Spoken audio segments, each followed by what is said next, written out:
The sounds of summer. Good afternoon, guys. How you doing today? We are down here at the Beaver Water Authority, and we are on what you could call the sort of a park grounds here. But the purpose of this video, as you can see from the title already, is not certainly about that. It's about Indians. And I just want to take a brief walking tour here and show you a couple of things what I feel is certainly relevant to the contribution and preservation of Native American history in the Ohio country, and more specifically here in Beaver County, Pennsylvania. And so it's such a really busy day here on the river, and here comes another giant barge, and here comes somebody in their boat. People just having a good time. So let's start with this then. I guess, this is the Ohio River. In the Seneca tongue, and Ohio is a Seneca word, the Seneca Indians would have called this the Ohiho. And the Ohiho means a good river. Consequently, they called their country the Ohiho, which is the Ohio country, which is where we're at right now. You would have had various tribes that lived through here, all in this specific region here, because at the top of the hill here is Fort McIntosh, which is the United States Army's oldest headquarters and fort, which would have been up there. But all through here would have been Indian camps. I'm speaking, of course, before the fort was built. There would have been Indian camps throughout here, and there's not a lot of evidence to prove my point. And why, may you ask? Well, it's because Indians in our region did not build in stone. They lacked the tools. Consequently, they built log houses. This is why when you hike in the eastern woodlands, there's very little evidence of their passing and lodgings, because everything was made of wood. And of course, it rotted away over the centuries, over the years, and there's not that much evidence. But if you happen to stumble walking in the Pennsylvania state game lands, or the Ohio state game lands, or the West Virginia state game lands, and you see an opening that's just in the middle of the woods from nowhere,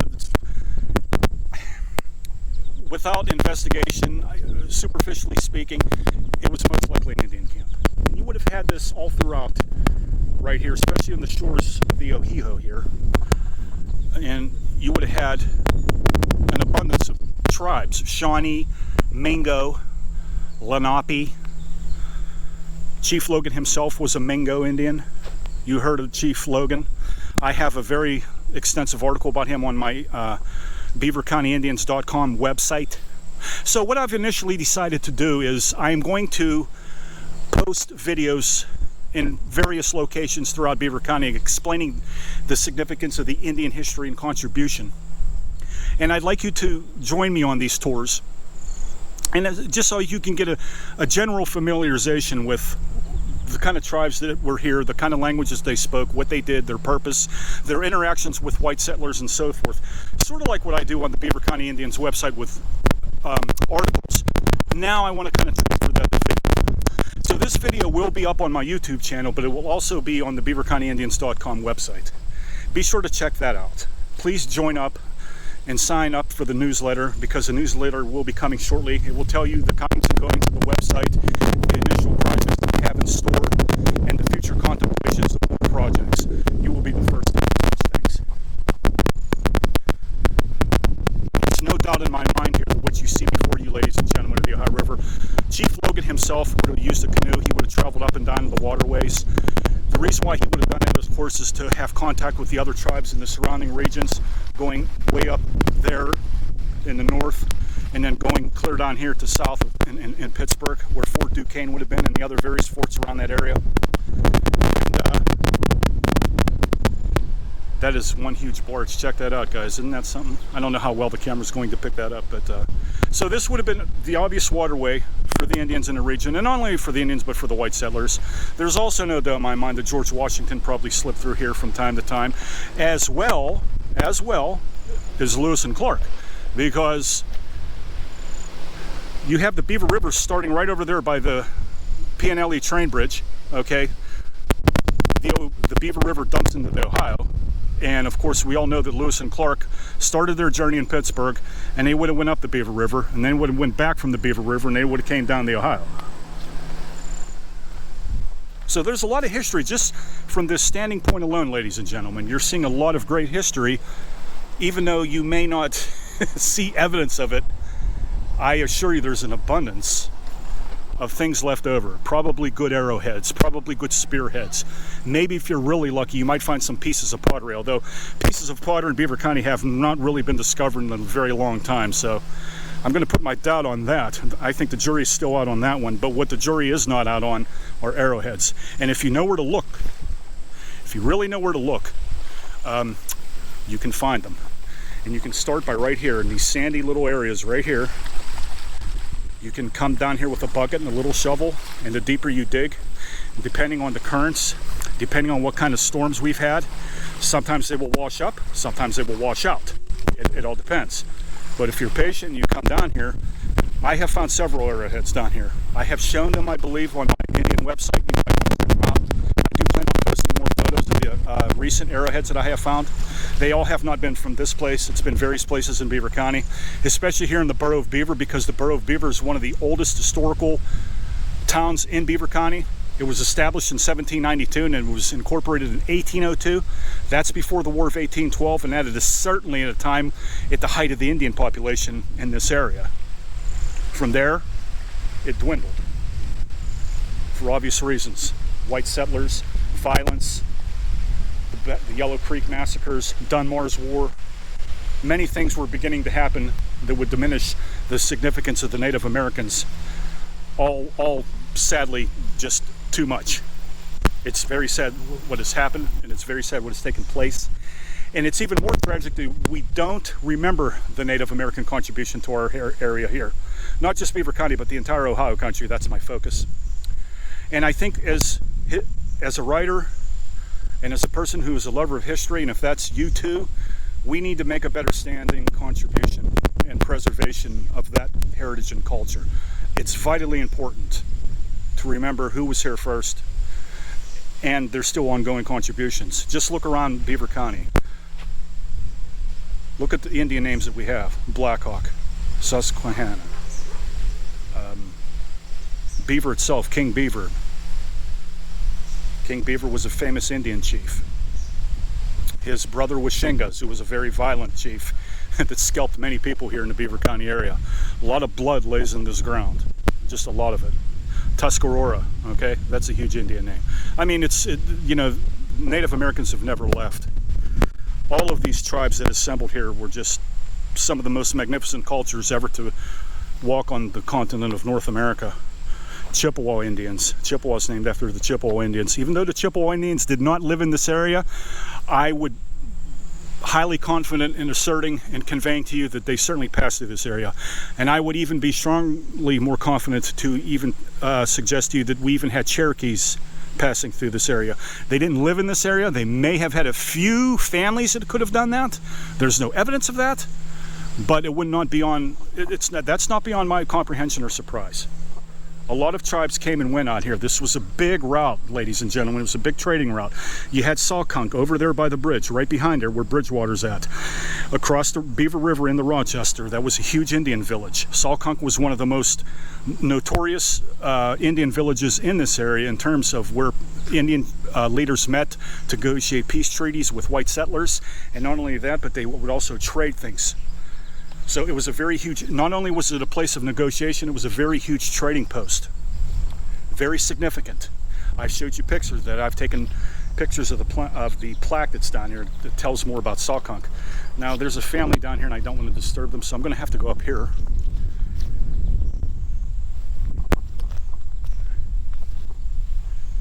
Sorry if I'm rambling a little too fast.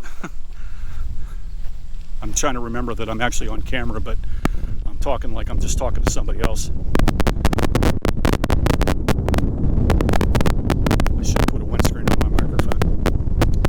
It's a little windy. It's more windy than I thought. It's supposed to be 88 degrees today. I don't know if it's going to go up that high. We had the car show in Beaver and it kind of fell apart because it rained like holy hell yesterday. All afternoon, on and off. Violent thunder at times. So picture this. Now probably 250 years ago this was all covered with woods, all trees, but there would have been a significant Indian camp here. And why I say, because if you look at the houses up on the top there, guys, that would have certainly been an Indian crew. Now I'm talking about before Fort McIntosh was built. I'm talking way before that, because this was the entire town of Beaver was a Delaware settlement. King Beaver's people lived right here. Shinga's people lived right here. This was it. This whole entire area was an Indian camp. It was run and operated by the Delaware. Most of the peace negotiations took place with the Delaware. In addition, with Shawnee and Mingo.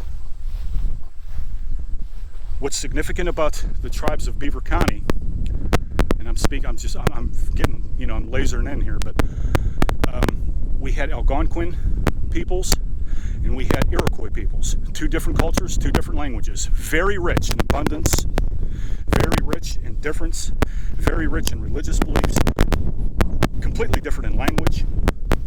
It's extraordinary that this little piece of land called the Ohio country had so much inner culture of just the Indians alone, let alone when white settlers came here. When the white settlers arrived, the landscape changed. I'm not talking about this here, I'm just using this as an example or an analogy, whichever you'd like to call it. But because of the white settler invasion here, things began to develop, things began to change. White settlers, more white people moved in, cut down trees, and began what you see up there is the geographics which is known as Beaver today. This took probably 200-300 years to achieve. So here you go, here's a 360 of it all.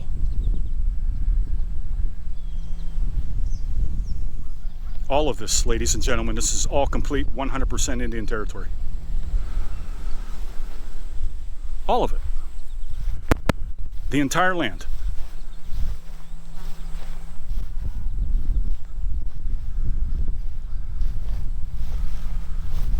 Like I said, I have crafted and discovered various arrowheads along the Ohio River. It's one of the best places to look.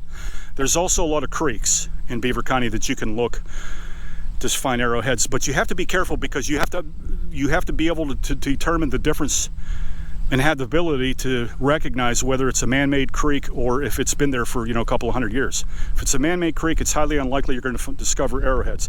If it is a creek that has been there since nature formed it, then you're going to find a lot of arrowheads.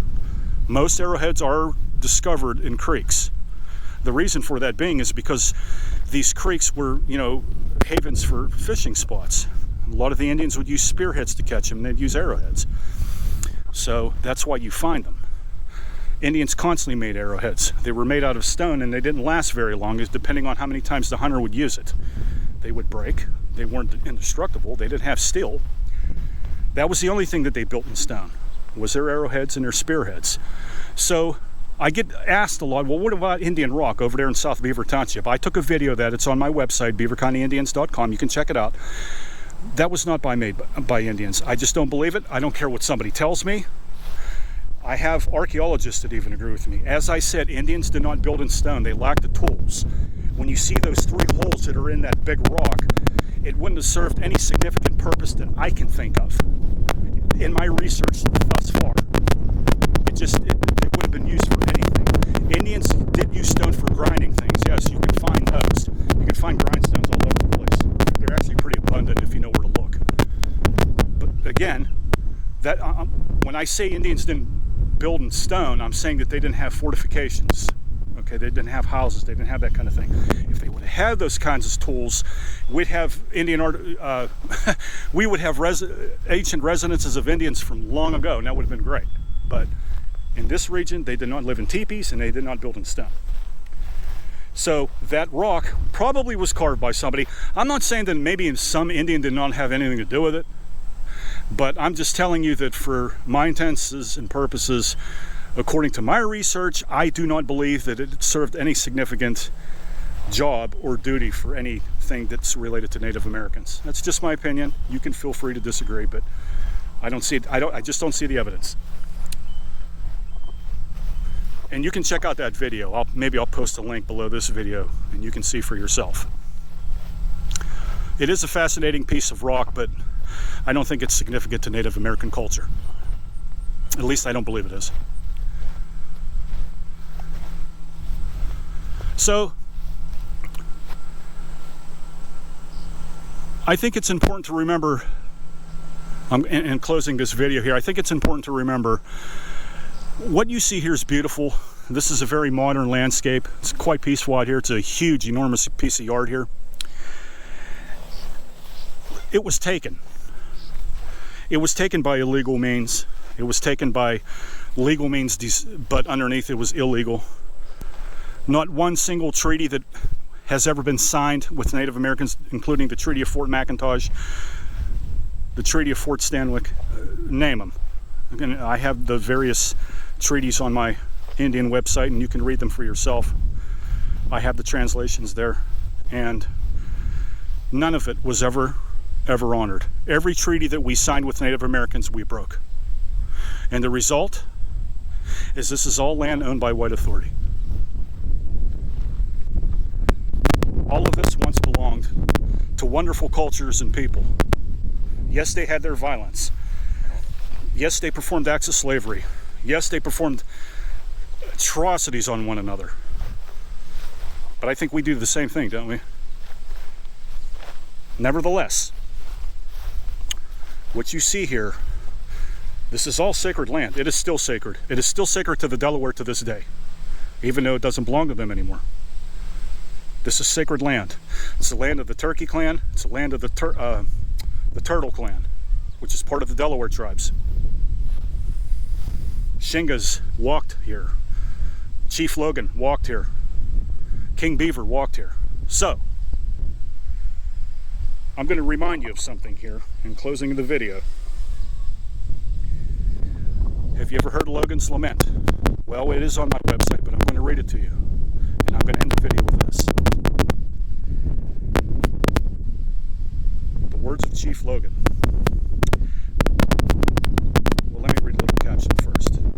During Lord Dunmar's War, a conflict between Virginians and Shawnee Indians along the Ohio-Kentucky frontier, Logan's family was murdered by a group of Virginians.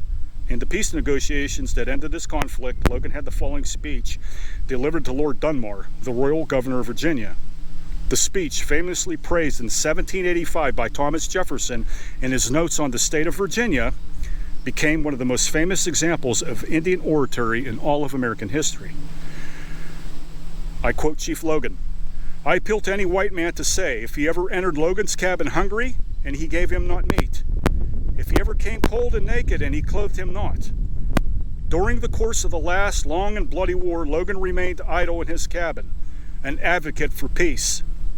Such was my love for the whites that my countrymen pointed as they passed and said, 'Logan is the friend of white men.' I had even thought to have lived with you, but for the injuries of one man, Colonel Cressup, the last spring in cold blood and unprovoked murdered all the relations of Logan, not even sparing my women and children. There runs not a drop of my blood in the veins of any living creature. This called on me for revenge. I have sought it. I have killed many. I have fully glutted my vengeance. For my country I rejoice at the beams of peace. But do not harbor a thought that mine is the joy of fear. Logan never felt fear. He will not turn on his heel to save his life. Who is there to mourn for Logan? Not one." Enjoy your Sunday.